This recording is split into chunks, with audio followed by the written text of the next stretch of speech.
26 जुलाई 2021 मुंबई से सटे वसई के भुईगांव बीच पर आम दिनों की तरह लोग मस्ती करने के लिए आए हुए थे। चारों तरफ लोगों की चहल पहल उस बीच पर हो रही थी।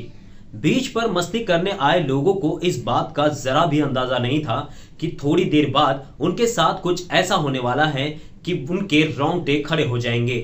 दरअसल लोग जब बीच पर अपनी मस्ती में डूबे हुए थे, तब समुद्र की लहरों से बहकर एक बड़ा सा काले रंग का बैग समुद्र की लहरों से बहकर समुद्र के किनारे आ जाता है। कुछ लोगों की नजर उस बैग पर पड़ती है। उन्हें कुछ अजीब लगता है, क्योंकि ये कोई आम दिखने वाला बैग नहीं था। लोगों को कुछ तो गड़बड़ है, इस तरह का अंदेशा होता है और उन्हीं लोगों में से कोई एक पुलिस को फोन कर देता है और इस बैग के मिलने की जानकारी पुलिस को दे देता है। थोड़ी देर बाद वहां पर पुलिस भी आ जाती है। पुलिस भी जब उस बैग को देखती है तो पुलिस वालों को भी कुछ शक होता है कि इस बैग के साथ कुछ तो गड़बड़ है और आखिरकार पुलिस उस बैग को खोलकर देखती है और पुलिस वालों का शक यकीन में बदल जाता है। पुलिस वाले देखते हैं कि दरअसल उस बड़े से काले रंग के बैग में एक इंसानी लाश पड़ी है और उस लाश की अजीब बात यह थी कि उस लाश का सर नहीं था, यानी कि ये एक सरकटी लाश थी। पुलिस उस बैग को अच्छी तरह से तलाशी करती है कि शायद कोई सबूत और मिल जाए, लेकिन उस बैग में सरकटी लाश के अलावा और दूसरा कोई भी सबूत नहीं था। उसके बाद पुलिस बीच के चारों तरफ छानबीन करती है कि शायद उस सरकटी लाश का सर कहीं उनको मिल जाए, लेकिन काफी खोजबीन करने के बाद भी पुलिस को उस सरकटी लाश का सर नहीं मिलता। उस बीच पर जहां लोग कुछ देर पहले मौज मस्ती कर रहे थे, इस बैग की हकीकत जानकर उन लोगों में दहशत और सन्नाटा पसर गया। पुलिस ने बीच के करीब 2 से 3 किलोमीटर छानबीन की कि शायद कहीं उन्हें इस लाश का सर मिल जाए, लेकिन पुलिस वालों को इसमें भी कोई कामयाबी नहीं मिली।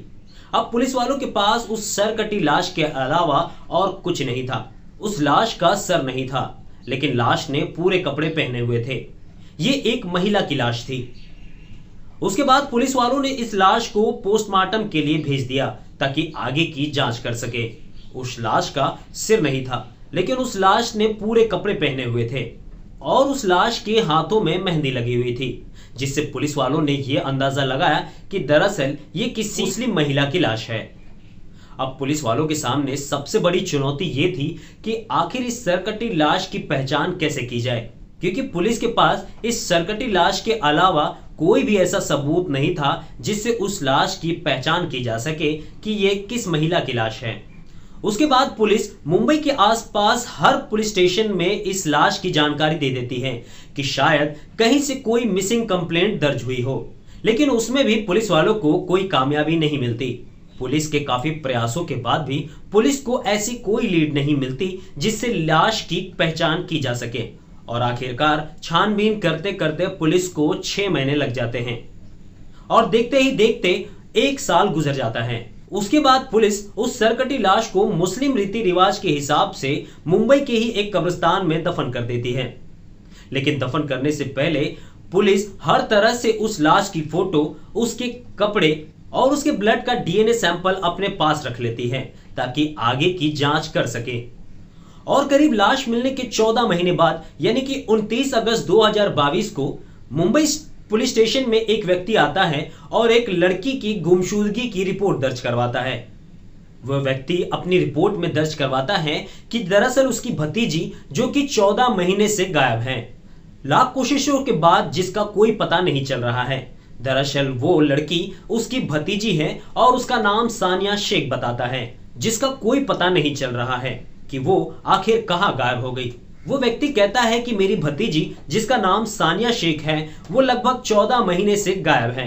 वो व्यक्ति कहता है कि 14 महीने पहले उससे हमेशा मेरी बात हुआ करती थी, लेकिन अचानक एक दिन उसका फोन बंद हो गया। वो व्यक्ति कहता है कि दरअसल मैं कर्नाटक के बेलगाम से आया हुआ हूं। उस व्यक्ति की बात सुनकर पुलिस वालों को भी कुछ अजीब लगता है। पुलिस वाले कहते हैं कि तुम्हारी भतीजी लगभग 14 महीने से गायब है और अब तुम आए हो कंप्लेंट दर्ज करवाने। आखिर आपकी भतीजी 14 महीने से कहां रह रही थी और वो मुंबई में क्या कर रही थी? वो व्यक्ति पुलिस को बताता है कि दरअसल सानिया जो है वो एक अनाथ है, उसे मैंने ही पाला पोसा है और करीब 2017 में नाला सुपारा में मैंने उसकी शादी आसिफ शेख नाम के एक लड़के से कराई थी। आसिफ सऊदी में किसी कंपनी में काम किया करता था। दरअसल ये शादी आसिफ और सानिया की सहमति से हुई थी और शादी के बाद दोनों ही इस शादी से बेहद खुश थे। उनका परिवार एक खुशहाल परिवार था और 2019 में सानिया को एक बेटी पैदा हुई जिसका नाम उन्होंने अमायरा रखा था। बेटी के पैदा होने के बाद दोनों ही बेहद खुश थे। 14 महीने पहले सानिया शेख से मेरी लगातार बात हुआ करती थी और वीडियो कॉल पे भी हम बात किया करते थे। 14 महीना पहले मेरी भतीजी का यानी सानिया का फोन आना बंद हो गया। उसके कुछ दिन बाद उसका फोन स्विच ऑफ आने लगा और 8 जुलाई को जब सानिया की दादी का इंतकाल हो गया तब भी हमने सानिया से बात करने की कोशिश की, लेकिन उसका फोन लगातार बंद आ रहा था। सानिया के साथ हमारा किसी तरह का कोई झगड़ा नहीं था। उसके बाद हमने सानिया शेख के पति आसिफ से बात करने की कोशिश की। हमने उनको फोन किया तो आसिफ ने भी रॉन्ग नंबर कह के फोन को बंद कर दिया और उसके कुछ दिन बाद आसिफ का भी नंबर बंद आने लगा। उसके बाद पुलिस ने सानिया के चाचा जावेद शेख से उसके ससुराल वालों का एड्रेस मांगा तो सानिया के चाचा जावेद शेख ने एक और चौंका देने वाली खबर पुलिस को बताई। दरअसल हमारी सानिया से कोई बात नहीं हो पा रही थी। इसके लिए हम उसके घर नाला सुपारा जो कि रेजेंसी अपार्टमेंट में रहते थे वहां पर चले गए। जब इस बार मैं सानिया के ससुराल गया तो वहां पर ना तो आसिफ, ना ही उसका परिवार और ना ही कोई उसके जान पहचान के लोग वहां पर मिले। आसपास पड़ोसियों से पूछने के बाद पता चला कि दरअसल आसिफ और उसका परिवार ने इस घर को बेचकर वो कहीं मुंबई में कहीं और रह रहे हैं। ये सुनने के बाद सानिया के चाचा जावेद शेख और भी परेशान हो जाते हैं क्योंकि कुछ देर पहले तक सिर्फ सानिया की कोई खबर नहीं मिल रही थी, लेकिन अब उसके ससुराल के लोग भी गायब थे और उन्हें समझ में नहीं आ रहा था कि आखिर वो सानिया को और उसके ससुराल वालों को ढूंढे तो कैसे ढूंढे। दरअसल सानिया के चाचा एक पुराने ख्याल के व्यक्ति थे। वह अपने पास सिर्फ एक सादा मोबाइल ही रखा करते थे और एक छोटी सी डायरी रखा करते थे ताकि उसमें मोबाइल नंबर वगैरह लिख सके। सानिया के चाचा जावेद शेख को कुछ याद आता है और वो अपनी डायरी खोल कर देखते हैं तो उस छोटी सी डायरी में सानिया शेख की सास का नंबर मिल जाता है। उसके बाद सानिया के चाचा जावेद शेख उसकी सास के नंबर पर फोन करते हैं और किस्मत से सानिया की सास वो कॉल उठा लेती है। सानिया के चाचा जावेद शेख के पूछने पर सानिया की सास बताती है कि अब वो नाला सुपारा में नहीं रहते हैं, अब वो मुंबई थाने के मुंब्रा डिस्ट्रिक्ट में एक छोटा सा टाउन है वहां पर रहती है।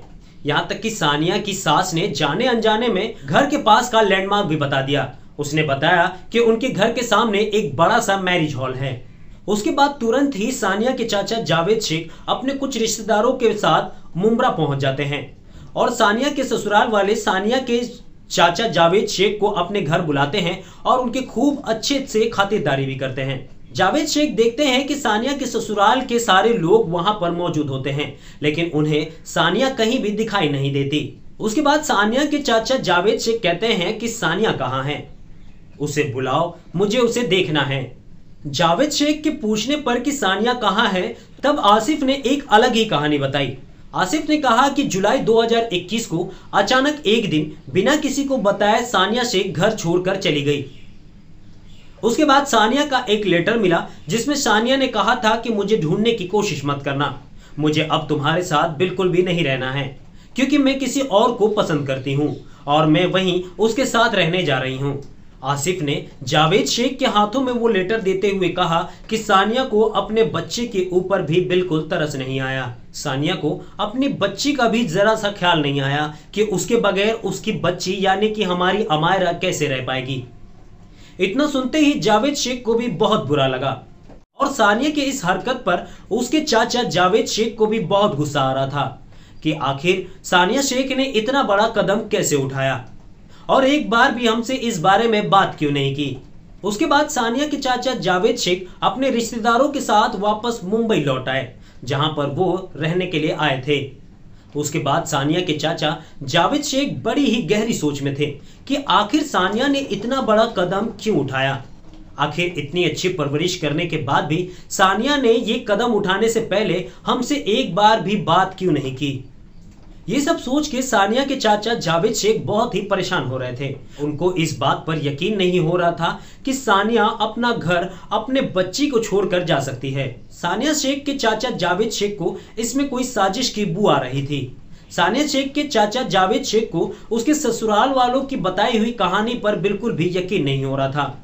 जिसके बाद 29 अगस्त 2022 को सानिया शेख के चाचा मुमरा के पुलिस थाने में इसकी शिकायत दर्ज कराने चले जाते हैं।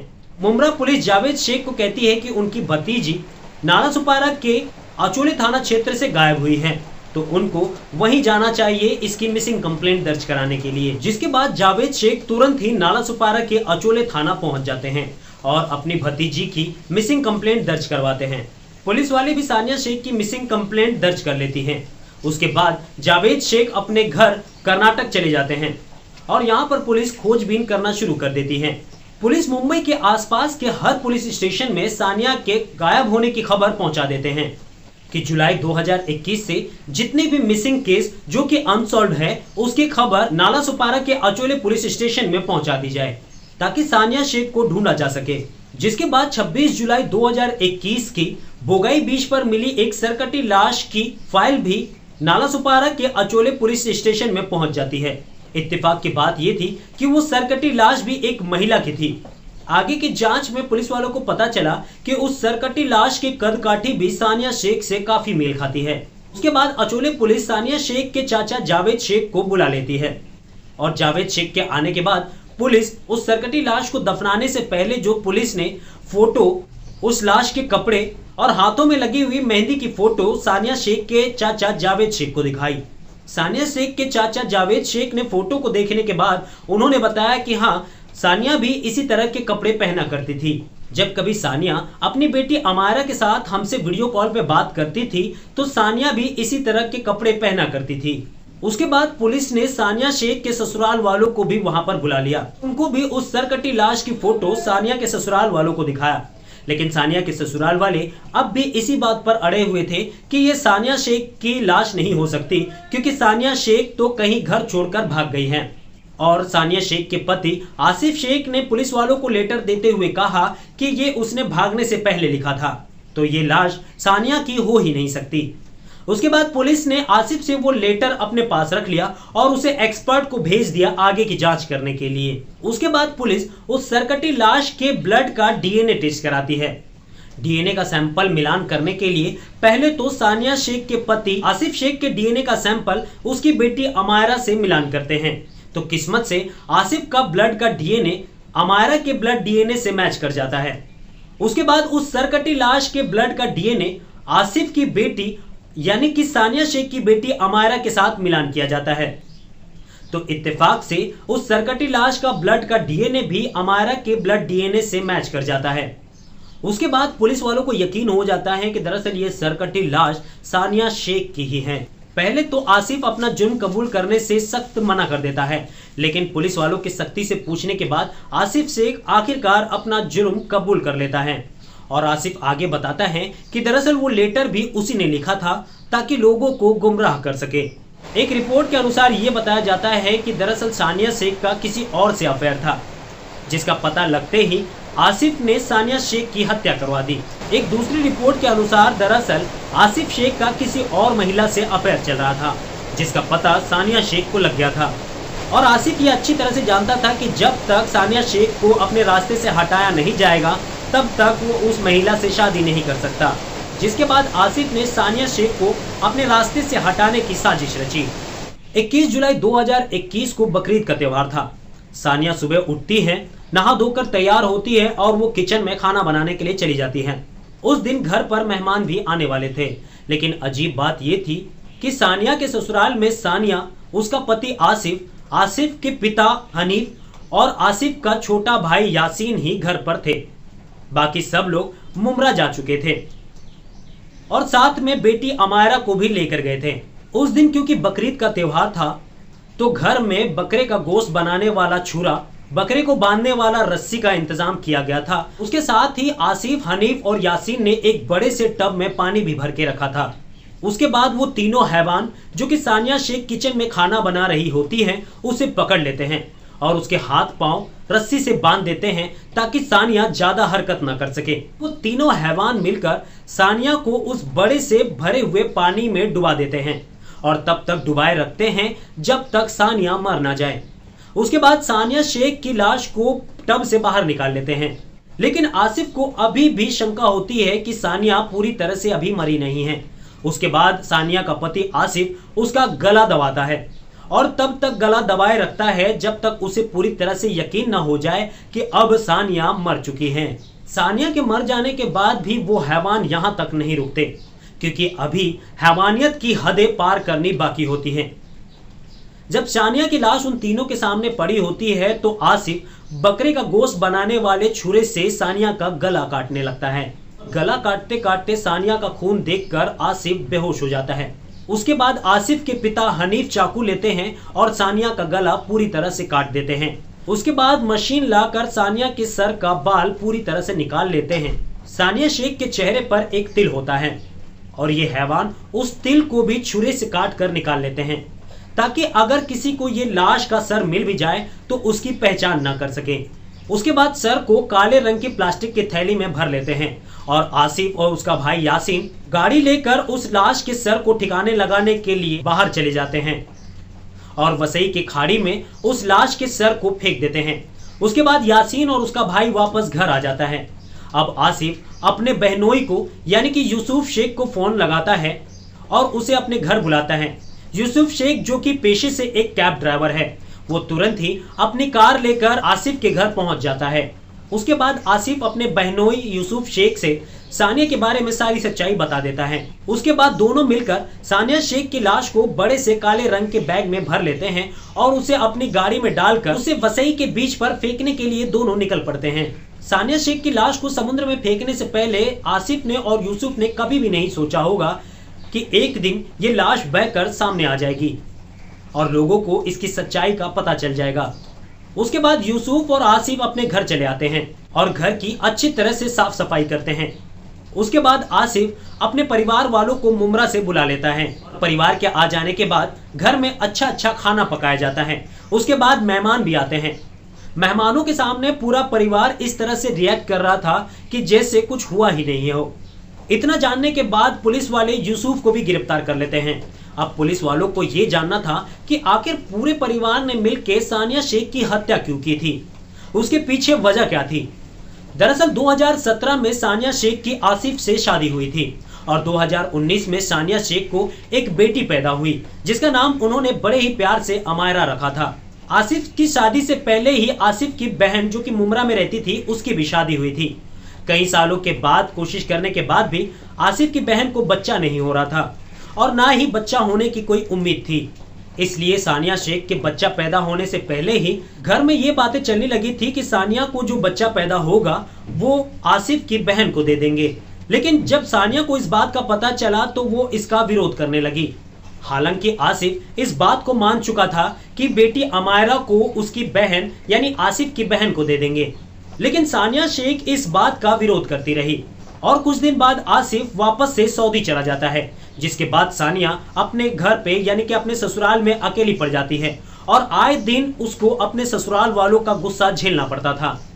अब सानिया अपनी बेटी के लिए अकेले ही पूरे ससुराल वालों से लड़ रही थी। उसके बाद एक दिन किसी बात को लेकर सानिया के ससुर ने सानिया की बुरी तरह से पिटाई की, जिसके बाद सानिया इसके खिलाफ पुलिस में मामला दर्ज कराने भी गई थी। लेकिन रिश्तेदारों के समझा बुझाने के बाद सानिया फिर से अपने घर चली आती है। इस बात का हनीफ यानी सानिया के ससुर और सानिया के पति को बहुत गुस्सा था। अब सानिया ससुराल में बिल्कुल अकेली पड़ गई थी। एक तरफ उसका ससुराल जो कि अमायरा को आसिफ की बहन को देना चाहता था और एक तरफ सानिया जो अपनी बेटी को किसी और को देना नहीं चाहती थी। सानिया कहती है कि वो अपने बच्चे को बिल्कुल भी नहीं देगी क्योंकि ये उसका पहला बच्चा है और अगर सानिया का ये दूसरा बच्चा होता तब भी वो अपने बच्चे को आसिफ की बहन को बिल्कुल नहीं देती। यहाँ तक कि सानिया ने अपने ससुराल वालों से कहा कि वो अनाथ आश्रम से बच्चा गोद ले ले, इससे किसी अनाथ का भी भला हो जाएगा। लेकिन आसिफ की बहन को भी जिद थी कि अगर उसे कोई बच्चा चाहिए तो वो सानिया शेख की अमायरा ही चाहिए। उसके बाद 2020 में लॉकडाउन खत्म होने के बाद आसिफ भी अपने घर आ जाता है।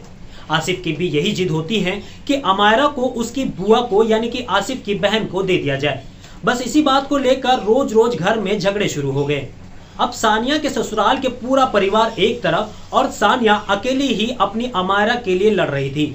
अब सानिया के ससुराल वालों ने सानिया को अपने रिश्तेदारों से बात करने के लिए पूरी तरह से मना कर दिया। जिसके बाद ही सानिया ने 8 जुलाई 2021 से अपने परिवार वालों का फोन उठाना बंद कर दिया।